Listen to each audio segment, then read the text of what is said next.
All right, everybody. Well, welcome to the final cast. And yes, you don't see these on a regular basis, but you know what? When you get them, you're going to get hard hitting facts and news that's going to come straight at you. Tonight, we have a panel of three very seasoned anglers and also tournament directors that are going to hop on, and we're going to talk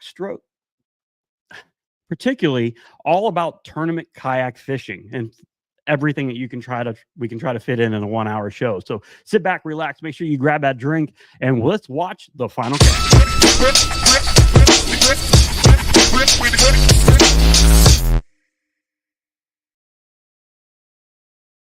All right, as you know, it is not always the final cast, but you know what? We're going to sit back, we're going to relax, and we're going to enjoy some conversation. So, in just a few seconds, we're going to bring on our three guests, our panel that is going to be talking with us. I've got with us from down in Florida, not South Florida, excuse me, down in Florida, we have Mr. Chris Mitchell. Out of West Virginia, we're going to have Mr. John Rapp, and then we have out of Indiana, Mr. Matt Gibson, as we like to call him.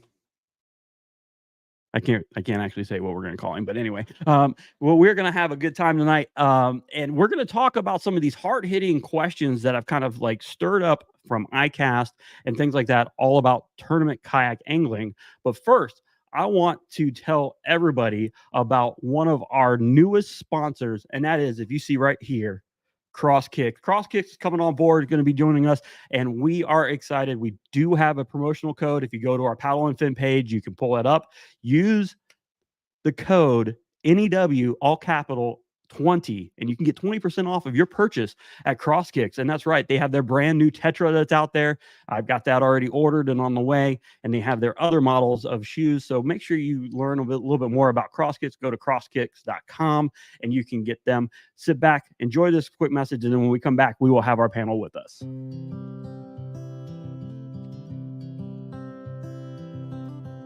I was initially introduced to CrossKicks by doing a Google search looking for the perfect shoe that would allow me to unload my kayak from the ramp without changing shoes, getting in the boat, fishing all day, and being able to come back, get in the truck, and go home. The big thing for me that made me wear CrossKicks over other shoes was the versatility. I can go to the boat ramp, and then when I'm done at the boat ramp, I can go meet my wife and kids for a nice dinner and wear the same shoes and have, nice looking, comfortable shoes on. I ordered CrossKicks because of the backing strap, the drainage. Visually, I thought, this has got to work better. Tried the shoe within the first week, felt it was phenomenal. It works for me. It allows me to rinse my feet off in the water, get back in the vehicle, continue on my day, and never have to change shoes throughout the day. It keeps me comfortable all day long. It is a huge factor on the water, comfort, comfort, comfort. And especially my feet being comfortable, protected, and knowing that when I step off my kayak, I'm gonna have good solid foot traction. That's a great feeling to have. By the time I put my kayak in the water and get out and load my equipment up, my shoes are already dry. And I wouldn't change that about CrossKicks for anything.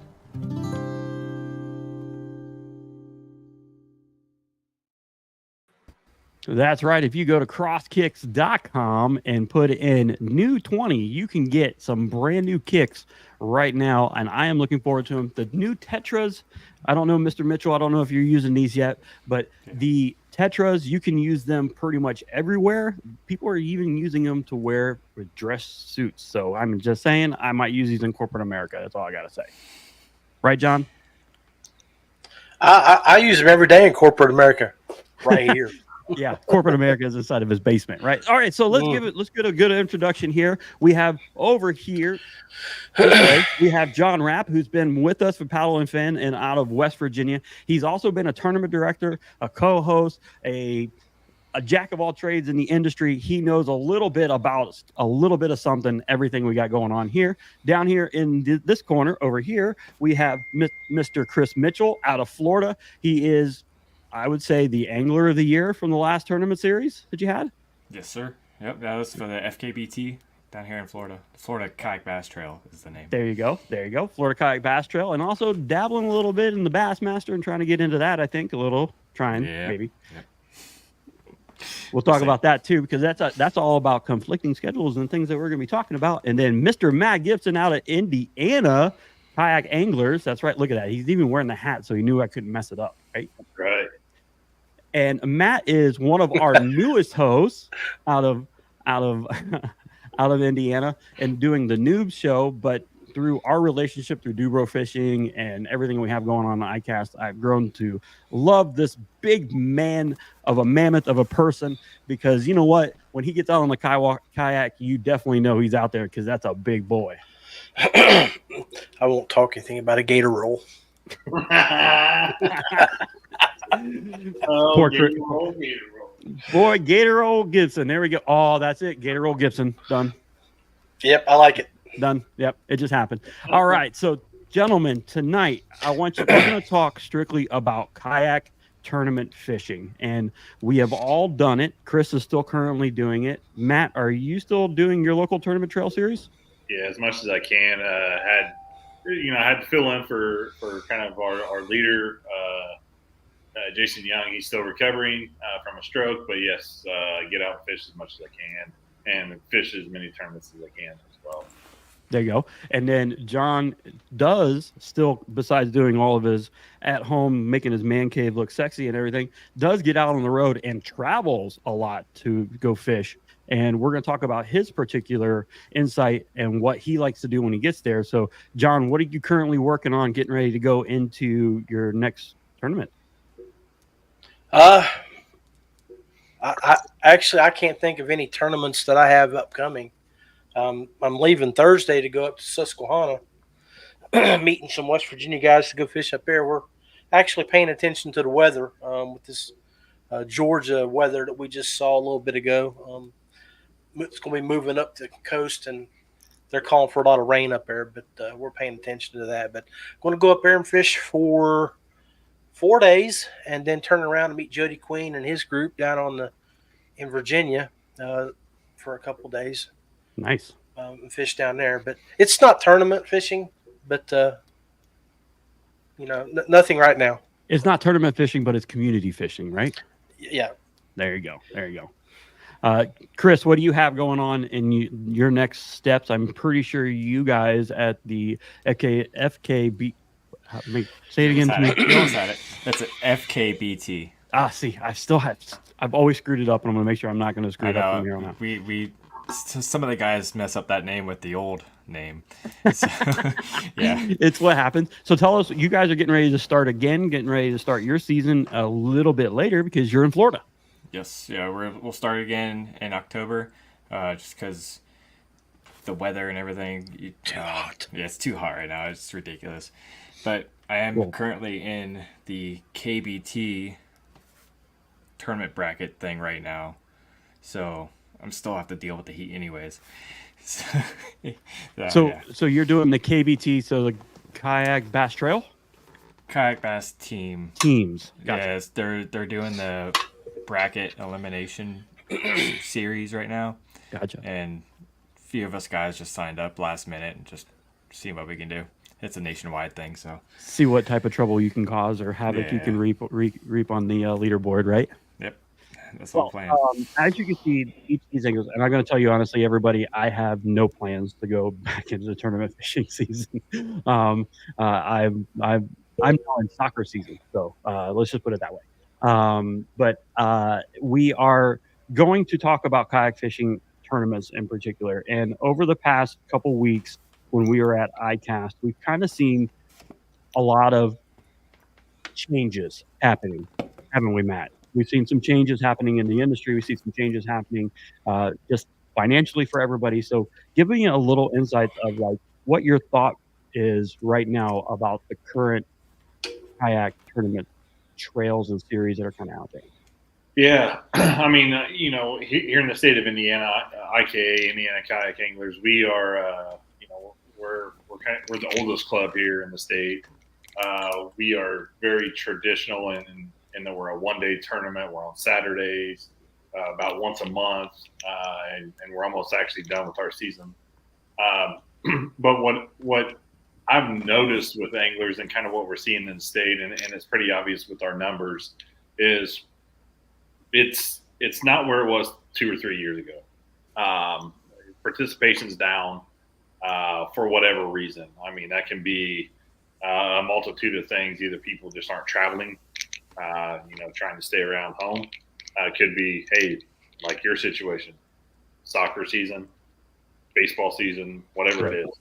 And then, I also, you look at kayaks being sold, they're still not as strong as what they were 2 or 3 years ago. Sure, like you look at it from a perspective of, hey, a guy is no longer just getting what we used to call just a paddle and a PFD anymore.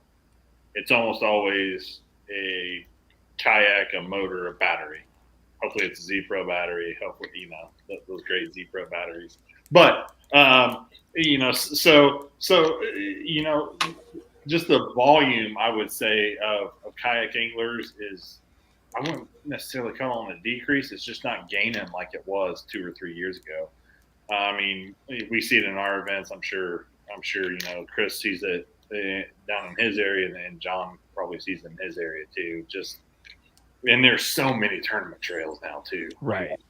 There used to not be as many regional or even nationwide series as what there are now. I mean, hell, KBF used to be it. Now it's KBF, Bassmaster has one, and Hobie. And so, like, they're splitting up that clientele. And it's the same way at the local level. The anglers are being split.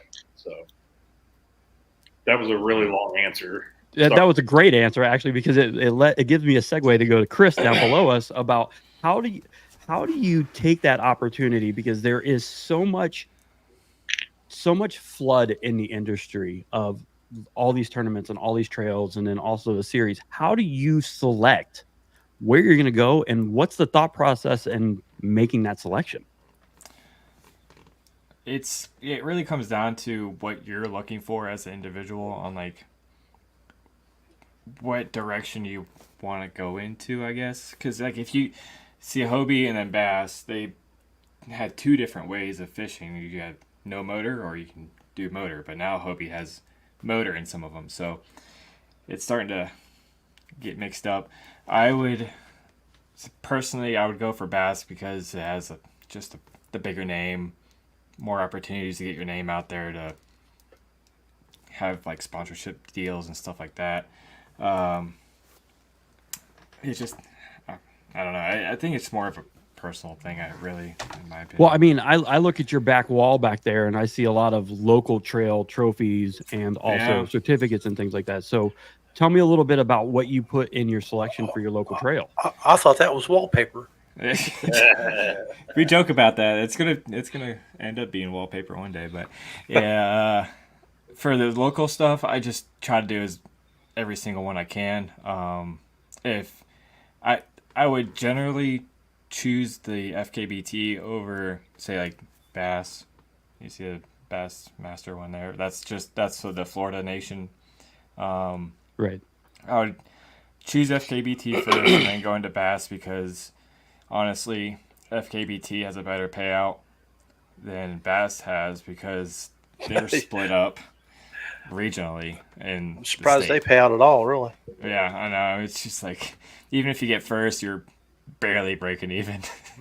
But, oh, wow. Well, yeah. Okay, so explain that a little bit, because anglers that are looking for this opportunity to hop into this industry, they're going to go buy their kayak, they're going to buy their gear, they're going to dump into this. And right. Now you're saying a little bit that the payouts aren't as much as you kind of would expect, especially if you're going to travel to a location to go fish it. Explain that a little bit. Okay, so how do you want me to explain this? No, just explain a little bit about like those payouts and structures, because those sometimes can be a driving factor for an angler to go and fish. All right, so the Bass Nation, they're split up in 4 different regions in the state of Florida. So you got people spread out all over the place. So you like down south, I think we have like 10 people fish. So the payout's not going to be as great because there's only 10 people. Okay. For FKBT, it brings everybody together, which bigger payout. But the good thing about Bass is you can stay in your vicinity of Florida where you don't have to drive as far and still be able to qualify for the championship, which you can qualify from the championship to the Bassmaster Classic. Now, Okay. do you guys pay? Do the top numbers of the Florida champions get a paid trip to the big event?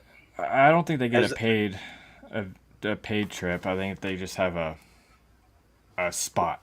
a An ticket? opportunity to go. Yeah, a spot to go. So, yeah. Okay, so John, here's a good question for you. As a tournament director, and you're seeing organizations come into your state, and for instance, Florida has 4 regions for one particular tournament. They have their local club, which is a statewide. Is that correct, Chris? Am I saying that statewide club, or is it like a northern club? The FKTV It's a state. state. statewide. Okay, so you have your state. So you have your bass, and then you also have anybody else who's coming in there. So Hobie wants to come Hobie, in and do something. KBF. Yeah, they come in. So John, how does an individual work into their favor to be a part of a kayak trail? And if they're in the South region and there's only 6, but in the North region there may be 30. Well, I mean, let's talk about Chris's the Bass South North. They got 4 divisions. He indicated that one of the groups only has 10 people normally fish, where maybe the Tampa side has 60. Mhm. So you're fighting for positions to go to the state, and you want to reach state because that's where you got to win to go get your ticket punched to go to the classic. West Virginia, when Bass, they left us. They said we're not having kayak tournaments. There was a situation that happened several years ago here where West Virginia Kayak Anglers was having a tournament on a local lake with a Bass Nation big boat tournament. And Oh, okay, big boat. there, Gotcha. there was some, and at that time there was a kayak division. It's really, you had to join here a boat club and fish, and they would hold dual tournaments instead of having a kayak division like Chris and them have 4 divisions down there. So basically, you guys for the state chapter of Bass in Florida have somebody willing to work with you who created 4 divisions, probably has a tournament director. We had that happen here for 2 years. We had a very well-known tournament guy that ran it for a year, Tim Isaacs. Everybody probably knows Tim Bob. He ran it for a year, stepped away, and another guy jumped in. He ran it, and then after that, it basically died. I think we had it for 3 years. And nobody can give a really good reason why. Okay. I did a survey, and with on the West Virginia Kayak Anglers page, and I had 35 people answer it because this year I've had the West Virginia Kayak Anglers since 2017. I'm still own the name, have the nonprofit identity and all that stuff for it, but me and Greg Kupfner have ran or split the duties over the past 7-8 years. Mm-hmm. I ran it for 4 years. He ran it the last 3. This year, we suspended all of our tournament activity because, to be honest, nobody wanted to step up and take it over. He got tired of doing it. I got tired of doing it. And as Matt can tell you, where he became the interim to take over for his partner who had some health issues, it's a lot of work. Yeah. You got to find venues, campgrounds, set up the time dates, set up the events, get the trophies ordered, graphics if you're going to do graphics for any specific sponsors that are sponsoring that event. A lot of work behind the scenes, and nobody wanted to step up and do the work. I did a survey, and because we only had 2 trails in West Virginia this year, and they just had really the biggest event of the year, which is the Mountain Mission charity event. Mm-hmm. Only 49 guys showed up for that. That's unusual. That's unusual. Well, in the past, you would have between 75 and 110. Right. And, we've had that discussion, and Matt hit on it earlier. we're 4 years in to a lot of high inflation because of COVID. Money doesn't go as far. Gas is more expensive. People probably don't have the same kind of spending cash that they had 2 or 3 or 4 years ago. Hmm. It doesn't go as far. It's Randy. We were talking to do even a local event nowadays. It probably costs you a minimum of $300 to fish on a weekend. Right. When you throw in your camping fees, your food, travel, gas, your licenses. If you have to pay tolls to get there, just all kinds of different aspects of where that money goes. So we did a survey on WKA, and a lot of it had to do with money. Just see, Yeah, like there was a lot of finances that obviously paid played into factor here, yeah, and that is true. Recession does not help us at all. Does not help the industry. We saw that even at ICAST. It does not help the manufacturing of product or getting things out there unless you're mass producing outside of the United States. And then even then, you're talking about shipping and tariffs like that. So that's inflation there. But we're talking about the inflation of the individual pocket of traveling. Chris, you've known this for a while. Traveling the entire state of Florida, the entire state of Florida is not cheap to go to. Like not it at all. is and you're all the way up in that like Daytona area, and you would travel all the way down the headwaters. Sometimes you go down to South Miami, you go out to the other coast, you go up to the Panhandle. You are literally one of the anglers that will travel the entire state to go and fish. Yep. Explain that hit when it comes to finances of how that hurts you trying to make a decision. It. I don't know.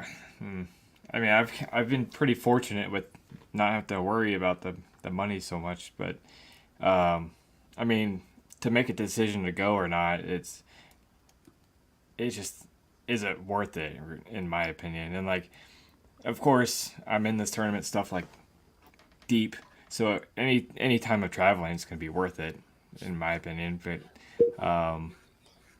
you just have to plan accordingly and try to be as frugal as you can, even sleeping in your car. Right. well, Well, and that's yeah, that's that's exactly one part of of the the topics. Yeah, yeah that's one part of of the the topics is survey. saving money.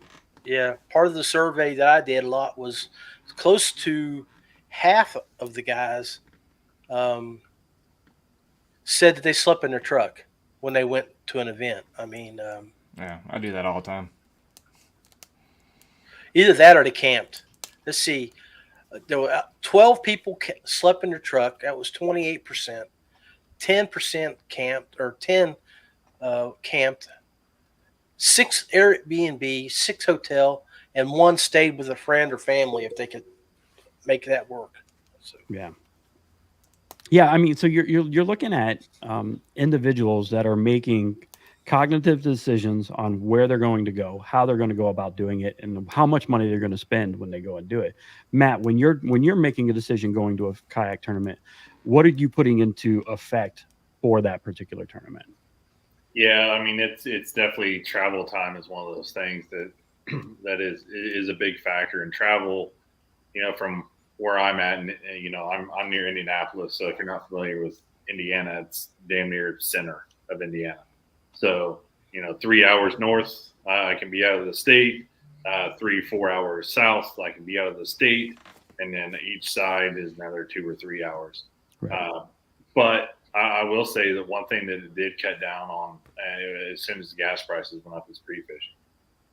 yeah, I'll be quite honest with you. I haven't pre-fished for a tournament probably 2 years, 2-3 years because of that. Actually, 3-4 years probably now. And it's just for that fact that one thing, I'm not as young as I used to be, so I can't just get up at 4 o'clock in the morning, go drive 3-4 hours, be on the water 8-9 hours, and then drive back home at 3-4 hours. I can't do it anymore. So it was getting a little bit dangerous out there, and falling asleep at the wheel, stuff like that. So I mean, it's definitely one of those things where it has impacted. It has impacted the amount that I fish as far as pre-fishing and things like that. But other than that, I mean, I still try to travel as much as I can to fish tournaments and go all around the state here and fish. So why here's a good question. Why do you travel to go fish? Why? What is the major draw for you to go and travel to fish? Yeah, so it's not gonna be the shortest answer. So I mean, some of it is I like to fish diversity. So here in the state of Indiana, for example, here in the middle of the state, we have a lot of reservoirs, kind of a little bit what we call bigger water here. Mm-hmm. We have a river system that is fantastic here for smallmouth and things. You go up north and it's clear lakes, weedy lakes, and you go down south and it gets muddy and the fish get bigger. So, going to all those destinations is part of it for sure. And then also, like, I know guys all over the state and I love to go fishing with them. Like, I love to just cut up with those guys. I love to see them out on tournaments. Unfortunately, this year with me running a lot of the series from here at my home, we haven't had in-person weigh-ins like we have in the past. So I kind of miss those. But like getting a group of guys together and just talking fishing, I don't know what's better than that. But man, that's really what drew me to kayak fishing in the beginning. Is the kayak community inviting me with open arms, and man, it's been awesome. I've got some great friends through it, and some lifelong friends through kayak fishing. That was 33% of the answer for the question I asked. What motivates you to travel to kayak fishing tournaments? 19 people chose socializing with other anglers. Absolutely. That was the highest. You got to choose two answers. So it was 19 there. 16 was traveling to new fishing spots. And then the other one was the competitive aspect. So I'm competitive. You guys might not know it, but like I'm competitive. Like it eats me up when I get beat or when I'm not. I don't feel like I'm doing my best. So super competitive, but man, those other two things for me way outweigh the competitive and any money that I would ever win kayak fishing. Well, and that's just it. Like Chris. Weigh in on this topic for you, because this is almost everybody in the state of Florida who's a kayak fisherman. So I mean, come on. There's still a lot of people I don't know that are kayak anglers, and they don't even tournament fish. So there's a lot of people down here that kayak fish, but they just want to do it on their own terms. But for my reasoning of traveling for tournaments is it's kind of a crazy goal, but I just want to make this a living. Like I want to make fishing a living, and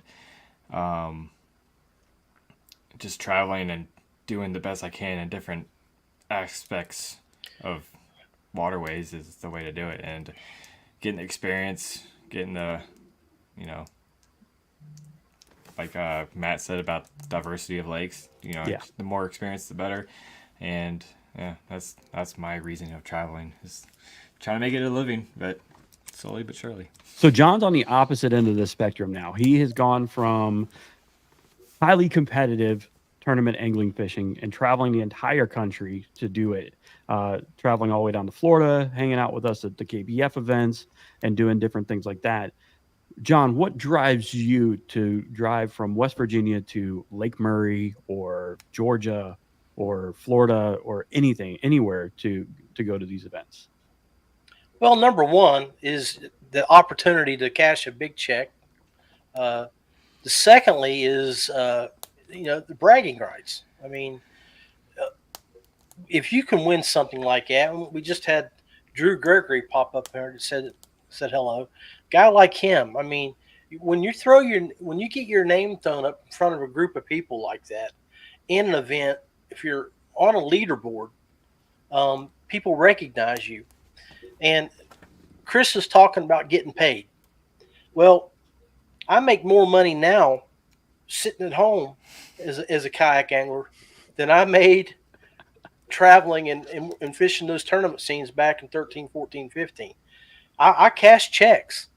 But now, because of being recognized and being somebody that was seen over those 3 or 4 years, and the other thing is Chris, piece of advice, is be social, be friendly.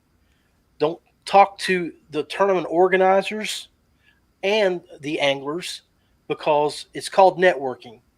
And when you get to people know you and you get to know people years down the road, they may reach out to you. And Matt can tell you, me and Matt, I never knew who Matt was, but both of us traveled to Chicago, spent 3 days together developing product for a company that we love. And, that's another aspect of getting paid. I probably make more money now than I've ever made because I get paid by 2 to 3 companies monthly to do things for their brand. Right. And I don't even have to leave my house if I don't want to. So that's just it. Like now you when you do leave your house, you're going for the community aspect of it. You're going for the camaraderie. You're going to be there with the other anglers. Are you necessarily? I mean, you're going to pay an entry fee, and if it's at a Hobie, you're going to pay a high fee with the high return. With the high return. What is the high return on that? Like, I mean, for you as an angler, let's say you don't place, you don't do anything, you just spent this money, you spent the entire week down there, you've done all the things. What's the return for an angler if they don't place and they don't pull in a check? Is that directed to me? Because yes, sir. I'll tell you, yeah, I feel like it's your presence. You have to be there and you have to talk to people and be social. Okay. You have to network, and networking might not pay off right away at the very beginning, but it does later on in your career, later on in doing things in the industry. So actually, you know what? I'm going to bring up a message real quick. Drew says it really good. Yeah, it's a combination of the challenge and the memories with friends experience. That's exactly what John's talking about a little bit. New fish, species, locations, and of course, a little bit of skin in the game makes it a lot more intense and exciting. And he is correct. Thank you, Drew, for popping in. Truth. Hashtag truth bomb just got dropped right there. That's right. But yeah, he's right. And that's exactly what John's talking about. As you move into from your first event, whether it's your first event or your last event, you're kind of doing the same thing. You're going there because there's excitement. You got the thrill of the chase. You want to get involved. You want to be around a whole bunch of anglers. You want to do this thing. You want to go at it, and you want to go against the best of your state or the best of your club that you have going on. And that's the thrill. That's what draws you into this, because we're all competitive by nature. Matt, I understand. You get beat up when you lose. You get jacked up when you win. I know the ups and downs of that, and I feel you for that one. But what we're talking about a little bit here is why would somebody that is looking from the outside go and say, okay, now all of a sudden I want to get involved in this, but I didn't realize this. I didn't realize this goes down. And then, like, you're talking about finances. You're talking about the selection of events. You're talking about, okay, this is going to be, okay, do I go and take time off from my family and my work and spend a week down there and not get paid and possibly bomb at this thing, come back home and then tell my wife that I sucked for a week and explain that. You don't suck. The fish didn't bite. But that's what I'm saying. Like, so, how does somebody trying to get into this start to weigh these factors in right now? Yeah, man, that's a hard one. I mean, like when I tried to sit down, and I know, Chris, you guys are off schedule from us. It seems like never knew you guys took a little time off there in Florida, but it's because it's always so hot in summer. That's why they take it off. Yeah, I mean, yeah, I get it. I was down there. I don't want to fish in that. But so what I do every year, right around. So we have a really big boat show here in Indianapolis. It's a very, very large event for us. That's typically the 9 days that it runs. I'm working there 9 days. So typically what I try to do is I try to sit down and I'll put everything on a schedule. And then, there's going to be a lot of conflicts on that schedule. And I write it down. I don't put it on a phone or anything like that. I physically write it down. That way I can mark things off. Okay. I'll go in and I'll say, hey, yes, there might be this tournament that is likely going to have 8, 10, 12 anglers in it. or I can go work an event for one of the companies that I work with. And to me, going and working that event for the company I work with is going to outweigh that. As much as I'd love to do both, it's one or the other for me. So I try to sit there and I try to balance those type of things out. And with those conflicts, I make sure that I'm looking at those conflicts in January and not looking at that conflict that's happening next week. And I can tell you, the last 3 years I've done that, it has helped me out tremendously. So Chris, when you're looking at, just like Matt says, when you're looking at your calendar of events, what makes you decide that you're going to take a trip across the state and go and do that? Well, I don't really have too many conflicts because, fishing is just it's just everything I do. It's it's either work during the week, Monday through Thursday, which involves fishing and making boats, by the way. Yeah, just building boats. But Awesome.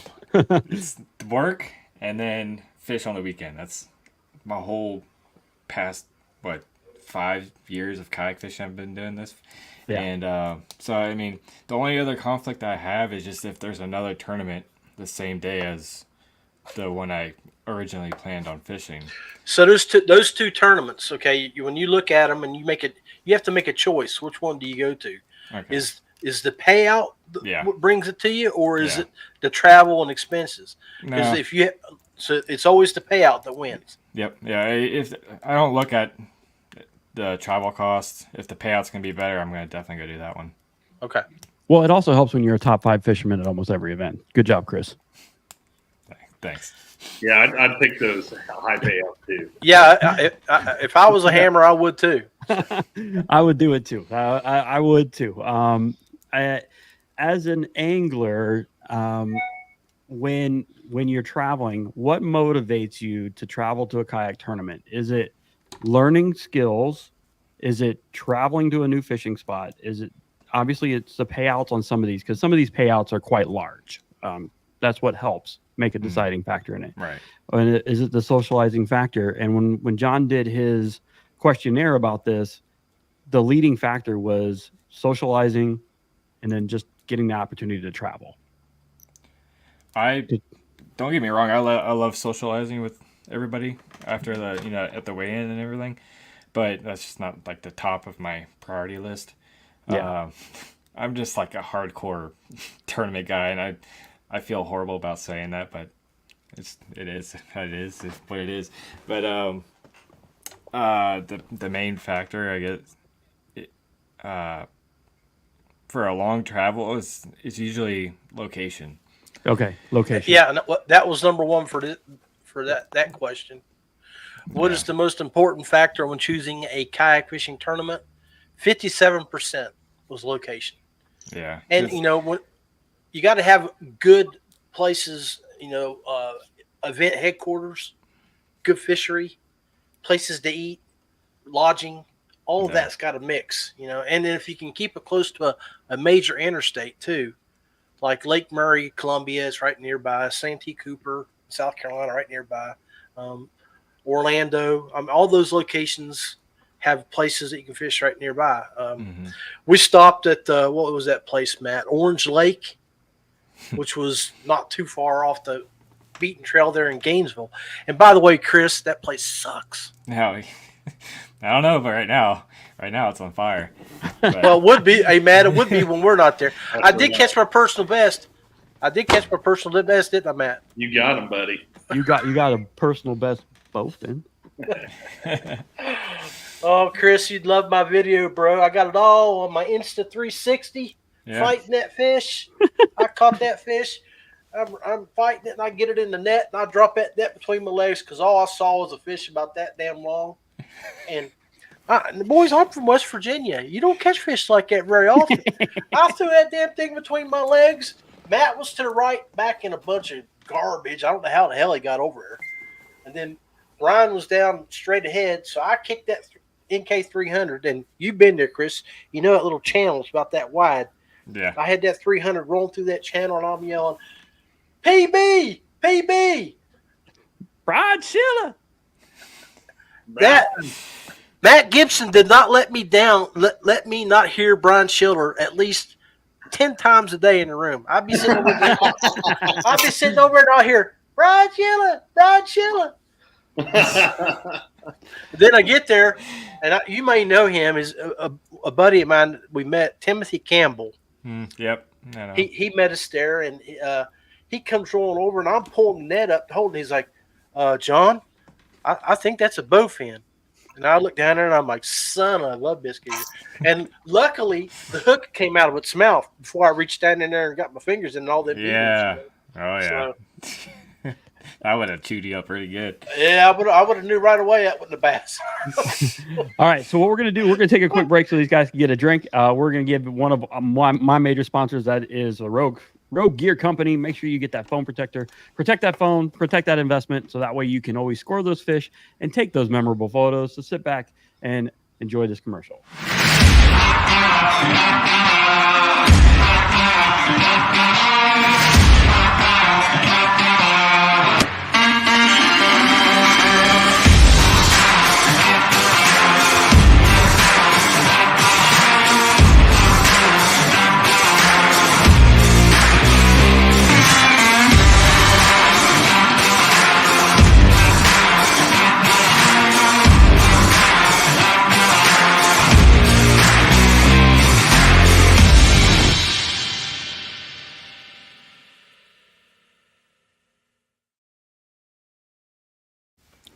Rogue Gear Company at roguegear.com, and make sure you go and get your phone tether there and protect that investment. And then also at the same time, grab that board leash, because you know what happens if they ain't floating, they sinking. So make sure you got that leash to hold on to it. All right, so now we're going to make a pivotal shift. We're going to go in another direction.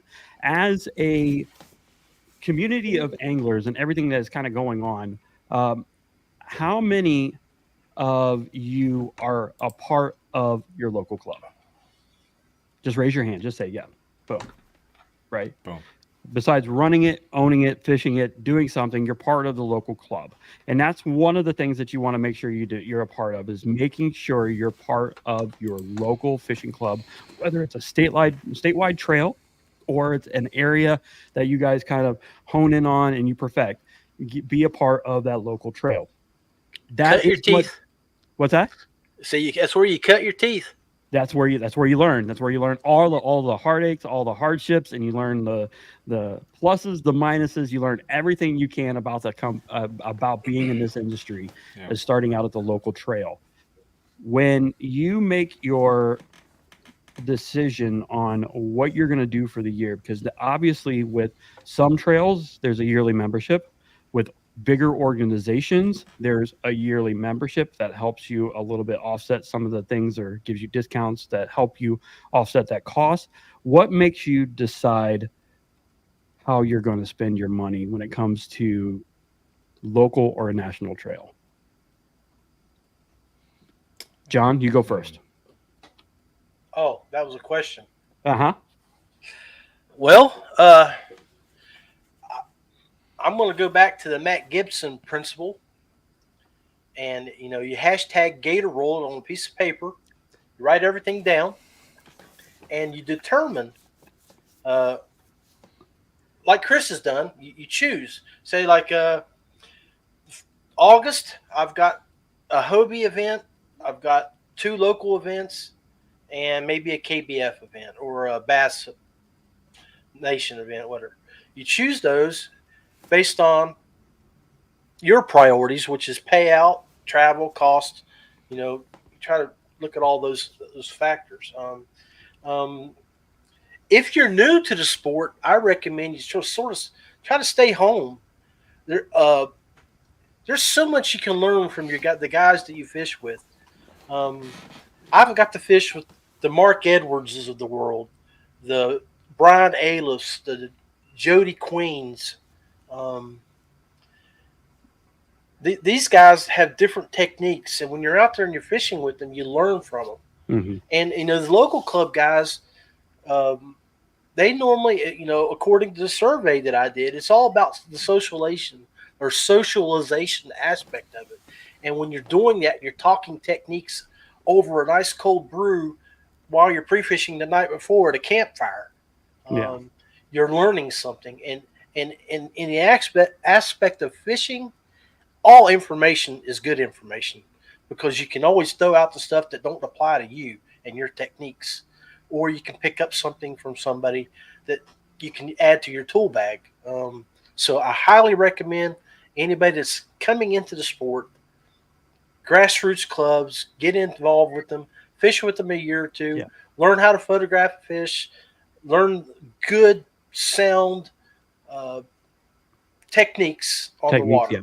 Yeah. Yep. You know, Yeah. that Well, would be and, what I and would that's do. great. That's great advice right there. Like, stick with your home club if you're thinking about getting into this crazy industry, because this is a very highly competitive industry. Yeah. And we all know that, as Matt has definitely expressed. You definitely go through it. Danny Gann just says, just go throw a frog. I agree with him. I agree with Yeah, him. Danny would know. Danny I- would definitely know. I definitely know. I definitely agree with him on that one. I'm with Danny 100% on the frog fishing.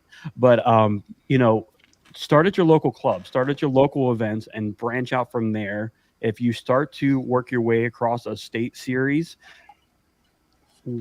do one a year, then a 2, 3. Don't try to over schedule yourself and get caught in the rat race of making sure that you need to be at every event throughout the entire state, because you're going to kill yourself.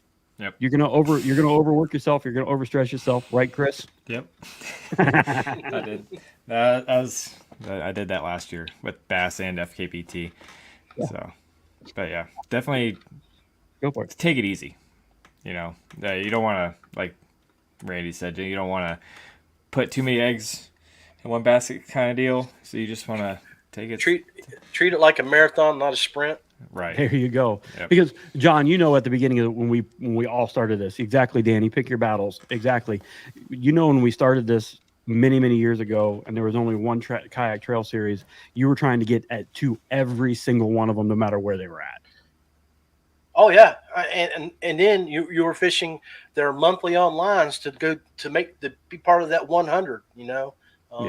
I mean, there was so many different ways back then to be included, so you could travel to the national event and then put your money in different pockets, and go sling that line, and you maybe win one of those different type of trail events and punch your ticket to the next big event. Exactly. Yeah. Yeah. And that's, we were kind of throwing as you go, pretty much is how we used to say it. Throw and go. Just throw, fish all day long, and then stop what you're doing and go to the next event. Try to get to the next event, and that was a lot of kind of like how we were trying to maneuver our way through this. And then as clubs started coming in and local areas and things like that started to establish, then you had a local trail. One of the big things, Matt, what's your thought process now as the industry is starting to change? What's your thought process on possible different types of tournaments? Now I'm saying is bracket styles, team styles, different things like that. What's your thought process on different styles of tournaments? There we go. Finally said it. Woo! And get that out of my system, and getting things available for the anglers. Yeah, I think it's great. So here in the state of Indiana, we have Indiana Kayak Anglers, we have Southern Indiana Kayak Anglers, and then we have Grubby. So Indiana Kayak Anglers, we fish one day on Saturday. Everybody fishes most of the time the same lake. Every once in a while we'll have a chain of lakes, something like that. So one day event. And then SIAC is very similar in that. They do some month-long stuff too. But then, typically theirs are on Sunday. They're in-person events. And then we have Grubby that really specializes on one lake.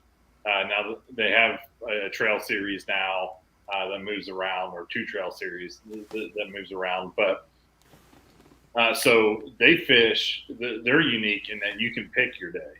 So you pick a day from Thursday to Monday. You Okay. can fish on a body of water. But you only have one day to sign up. I think that's a really unique format. And I like that gets some anglers that, maybe they work on Saturday, Sunday, gets them on the water, which at the end of the day, that is really all I care about. As long as somebody has the opportunity to compete, that wants to compete, and they're able to get out there, that's super important. Is it my favorite personal style? No. I would rather go to the lake. We put in money, we go fish, come back, we give away that money on that same day. You see everybody, you see where everybody's at. You're on the same lake, same body of water. Again, that's a personal preference, but I love that grubby style and what it opens up for guys and gals to be able to go out there and compete on days that maybe they have to work, or maybe they have, maybe they need to watch their kids, whatever reason. So opening up that kind of format is really, really great. We've also played here Indiana Kayak Anglers a few years ago for our championship event. We actually did a Major League Fishing style, every fish counts type of deal, and it's really interesting, and I like different formats at different times. But man, I'm old school. Like I used to fish boat tournaments. I still fish boat tournaments every once in a while.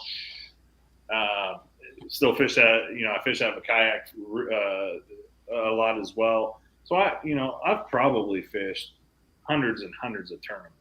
So I'm a very old school guy. I like being there, seeing where everybody is, fishing the same body of water. But I'm just an old guy, so like I like that there's different formats coming up. As a kayak, that team stuff. I think that, as a viewer and actually following it, I really like that kind of stuff. I think it's kind of neat. Unique formats. There's nothing wrong with that at all. But for me personally, if I'm an angler choosing, I'm going to choose that one day. All right, Chris, for you here now, you're kind of dabbling a little bit in bracket style fishing and different things like that. So tell us your little perspective on that. What you got right there? Well, the bracket style team thing is just a random thing that me and some of the guys down here just randomly wanted to do.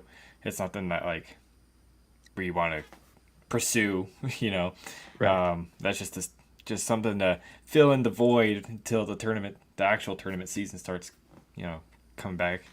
But yeah, my favorite thing is just same lake, best five, old school stuff. Yeah. John, yourself? I don't know. I never liked month-longs, by the way. I hate month-longs. Yeah. Oh, it's torture. It's torture. It's god-awful. Hate them. Especially when you're competitive. Because with Tourney X, you're watching guys, there's those 2 or 3 guys that sandbag. And you're like, oh, I know he's got 99 inches. I got to get 100. And then you go put it up, and then maybe they didn't even fish or or didn't put up numbers. I think back to the old days before Tourney X. Before people were scoring fish like that.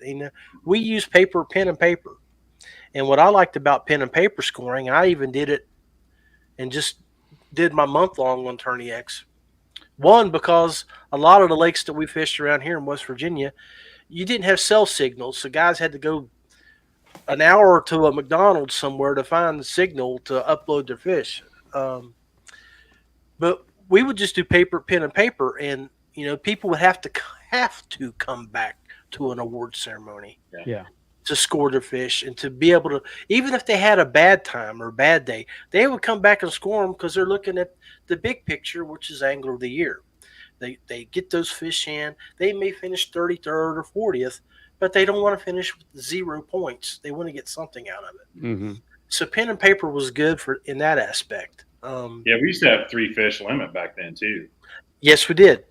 Because pen and paper, 5 fish. You start multiplying that out, you're like, good God, we're going to be here for 3 days if we're not careful. Well, that we had 5 fish on our pen and paper. But, when people got back, we had a score card already pre-made for people to fill out. So, it was peer judging. Yeah. So, as soon as somebody come in, they would get a card. They would go over, and I would say, hey, Chris, score my fish. He would score my fish. He would sign that he was the scorer. I would sign as the angler. We would submit it to the tournament director. Then the people that were in the money, the tournament director would rescore those fish again. To So you had confirm. 3 eyes on it to Yeah. confirm it, and that way everything was well reviewed. Yeah, I mean that was back in the days too. Yeah, exactly. Memory cards or digital cameras. Yeah, That's where it started, and it's like, and remember before everybody figured out you could put a Sharpie on the lines and make them darker. You yeah. sit in there and be like, what is that? Right. Yeah. Well, yeah. I mean, the resolution on phones back in 10 years ago. Yeah. Yeah. Oh, they were So- high quality then. Come on, man.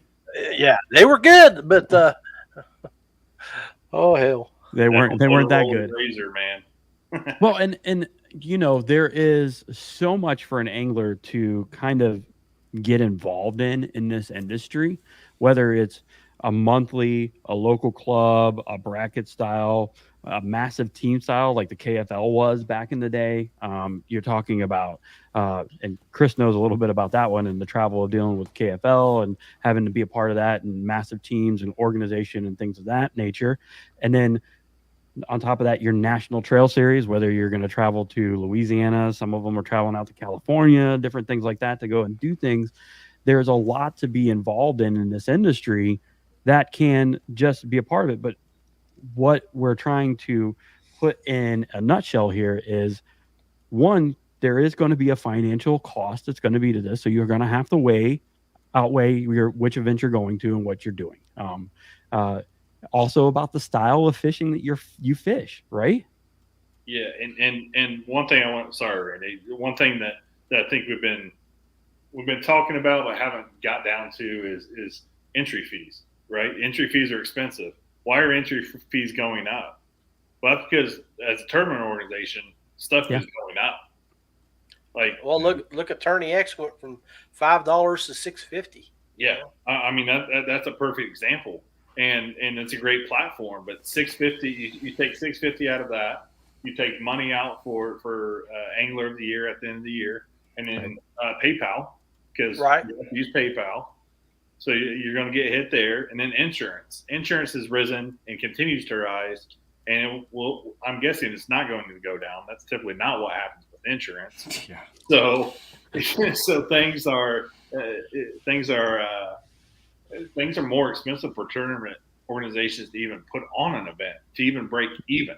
Right. Then you got to get registrations and licenses through your states. Yeah, permits. That's exactly right. That's a great point, John. Yeah, I mean, they're like Matt and John say, there is a financial thing that goes into this that you're going to have to put out personally, and not everybody is kind of where we're at now. Between John and I, we're kind of like getting sponsorships, we're doing things, and they're kind of paying for things for us to do things like this and to allow us to do fishing adventures and things like that. But like, everybody is started out somewhere where they didn't have any backing, they didn't have anything, and they're going off of their weekly paycheck. They're going out there and they're trying to do this, like they're trying to get established in the industry to get to that next level, right, Chris? Yep, I'm currently in that position, trying to get to the next level. Yeah, But, you're trying to get to that next level, and that's it. There's always that next step, what do I need to do to get to that next step? And you do realize that there's going to have to be some financial hardship that's going to come down, because you're going to realize fees, gas, hotels if you need them, all these other things that we've already talked Something's about. going to break at some point. It always does. It always Well, does. I mean, Matt knows, he's part of one of my teams. I ask guys to do a tournament report for them, and with that, every tournament they do, they break down their expenses for me, and then I turn around at the end of the year and I build a big picture report that I show the company. Hey, company, this is what my guys did for you. Right. And then also it gives our guys something to go by and look, hey, this is what I spent for your company to represent. Goes both ways. So I try to be like that good middle manager and provide a service not only to my company, but to my anglers, so they can use that as a tool when they go promote themselves later in the year or later that with other companies. Right. That you're and Danny did say it right. There is money and time synced into it for sure. Like you're going to do it, whether you go and pre-fish, whether you go and you don't pre-fish, you're still going to take time off.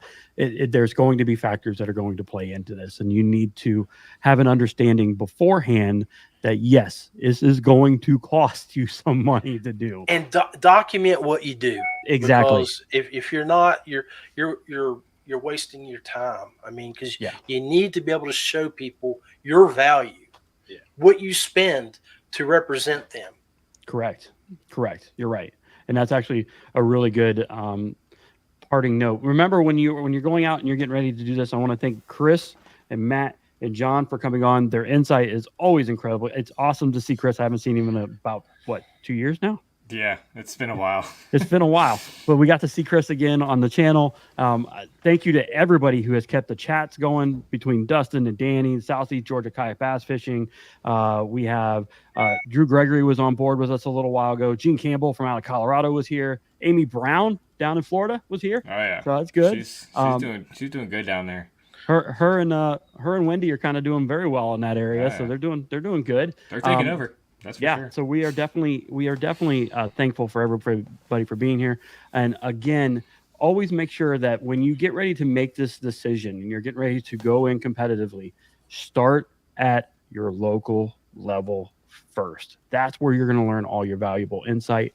That's where you're going to learn a little bit about some of the hardships and also some of the joys and the sadnesses that come and go with this kayak fishing thing. And always remember, wear your PFD when you're out there. If you don't, you're going to get in trouble because all tournaments require them. Yep. Right? Yeah. Right? Someone will find out too. So I don't think we always find out. We always find out. If you're a tournament director, you find out. Social media tells on you. Yeah, it does. Well, again, thank you to everybody who's joined us. We spent an hour talking about tournament talk. We could go on for another hour. I know there's a lot that we could still dive into, but maybe we turn this into a second part series and we bring on some other guests and we talk about a little bit more. But again, thank you very much for everybody for joining us. Always remember, join us on Paddle and Fin Network. This week, we are starting a brand new show that may contain fishing out of Georgia with Danny, and he is now going to have his show going on Thursdays. He's going to be here for moving forward. So we have a new show starting on Thursday. John's show. John, give him a landing page. Tomorrow night, going to talk with Abby Abadanza, Mike Reinhold, Dane Provins, and who else? The prototype, Adam Milstead, the UFC special UFC fighter. We're going to talk about the Susquehanna. Those boys are all from Pennsylvania, and they're going to tell us why it's so special. Why it's so special. Drew Gregory is heading up there this weekend also, so make sure you guys see him. Matt, give us a landing page for you. Sure, it's the Noob Show. Don't necessarily have a day that we've been doing it consistently, but hey, I've got some guests lined up. Got some things coming very, very shortly. Yeah, just tune into the Noob Show when you get a chance. Hey, Matt, big shout out to you for taking that over, brother. Yeah, Matt is working it. He's trying to figure it out. Yep. Chris, give us a landing page for you, brother.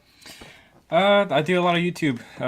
It's Chris Mitchell Fishing on YouTube, and then just on Facebook, Chris Mitchell, and Instagram, C Mitchell Fishing. And there's a bunch of trips from my tournaments and stuff. I share what I learn. I share what I know, and just.